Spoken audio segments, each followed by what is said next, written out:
नमस्ते दोस्तों, defence matrix में आपका तहे दिल से स्वागत है। अगर आप देश विदेश की सबसे बड़ी डिफेंस अपडेट्स सबसे पहले पाना चाहते हैं तो चैनल को सब्सक्राइब करना और बेल आइकॉन दबाना बिल्कुल ना भूलें।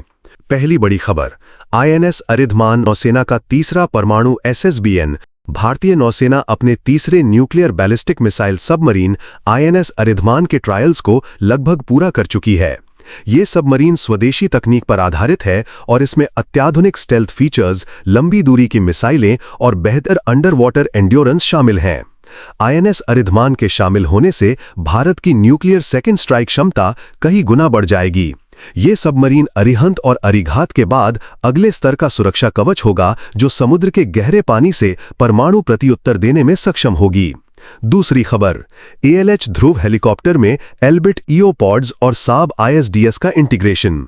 भारतीय सेना की ताकत को नया बूस्ट मिला है नए ALH ध्रुव हेलीकॉप्टर से, जिनमें अब advanced Israeli Elbit electro optical pods और स्वीडन की साब ISDS टेक्नोलॉजी का इंटीग्रेशन हुआ है।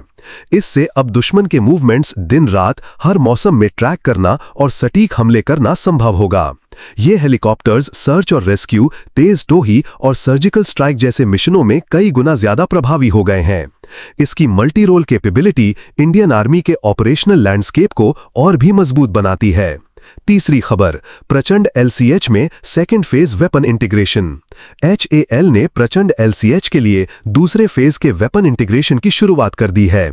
इस चरण में स्वदेशी anti tank missile, advanced guided rockets और प्रिसिजन स्ट्राइक वेपन्स लगाए जा रहे हैं।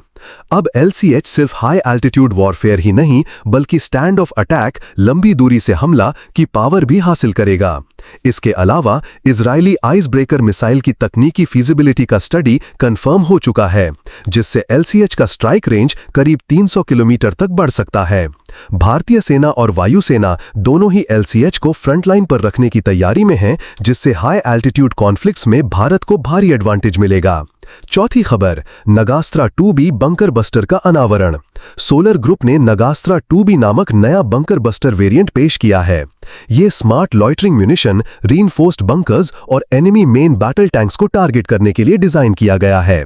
इसमें एडवांस सीकर लगा है, जो टारगेट को लॉक करके सटीक वार करता है। इसकी खासियत यह है कि ये कामिकाजे ड्रोन की तरह काम करता है, यानी दुश्मन की पोजीशंस पर सीधा टकराकर विस्फोट करता है। इससे इंडियन आर्मी को अर्बन वॉरफेयर और माउंटेन वॉरफेयर दोनों में एज मिलेगा।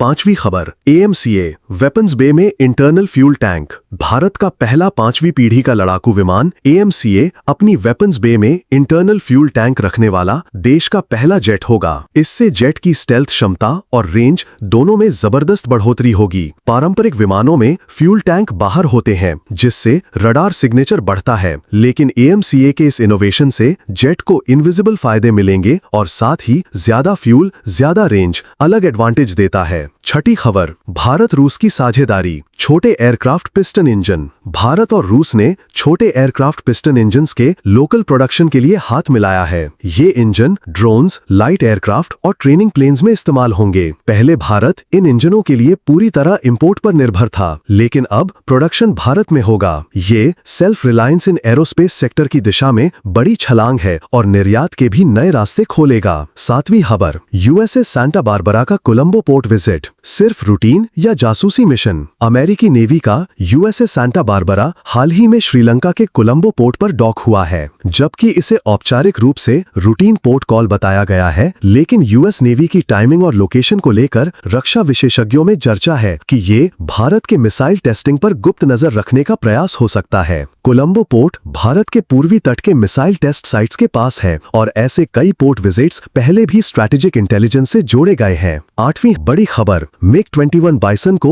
UAV में बदलना। IAF के पास MiG-21 बाइसन विमान रिटायर हो रहे हैं। विशेषज्ञों की राय है कि इन विमानों को अनमैन्ड एरियल व्हीकल UAV में बदलना संभव है, जिससे पुराने फाइटर प्लेन्स को सस्ती ड्रोन वॉरफेयर के तौर पर इस्तेमाल किया जा सकता है। इससे IAF ऊंचे जोखिम वाले मिशनों में पायलट्स की जान बचा सकता है, साथ ही सीमित बजट में अपने एयरफोर्स फ्लीट की यूजेबिलिटी बढ़ा सकता है। आखिरी खबर, तेजस MK2 कॉकपिट अगली पीढ़ी के पायलट्स के लिए रेवोल्यूशन। विंग कमांडर सिद्धार्थ ने हाल ही में तेजस MK2 के नए कॉकपिट डिजाइन का अनावरण किया, जिसमें एडवांस टच पैनल, कम हैंड मूवमेंट वाले जॉयस्टिक और इंटीग्रेटेड डिजिटल डिस्प्ले लगे होंगे। इससे पायलट्स को बेहतर सिचुएशनल अवेयरनेस, तेजी से निर्णय लेने और कम थकान के साथ लंबे समय तक ऑपरेशन की सुविधा मिलेगी। तेजस MK2 भारतीय पायलट्स को पूरी तरह अगली जनरेशन का उड़ान एक्सपीरियंस देगा। दोस्तों, ये थी आज की सबसे बड़ी डिफेंस अपडेट्स INS अरिधमान से लेकर तेजस MK2 तक। भारत तेजी से न केवल रीजनल पावर बल्कि ग्लोबल डिफेंस इनोवेटर बनता जा रहा है। नई तकनीकें, इंडिजिनस सिस्टम्स और स्ट्रैटेजिक पार्टनरशिप्स हमारे आर्म्ड फोर्सेस को पहले से कहीं ज्यादा घातक और सक्षम बना रही हैं। अगर आपको ये वीडियो पसंद आया हो तो लाइक और शेयर जरूर करें और डिफेंस मैट्रिक्स को सब्सक्राइब करना न भूलें ताकि हर बड़ी डिफेंस अपडेट्स सबसे पहले आप तक पहुंचे।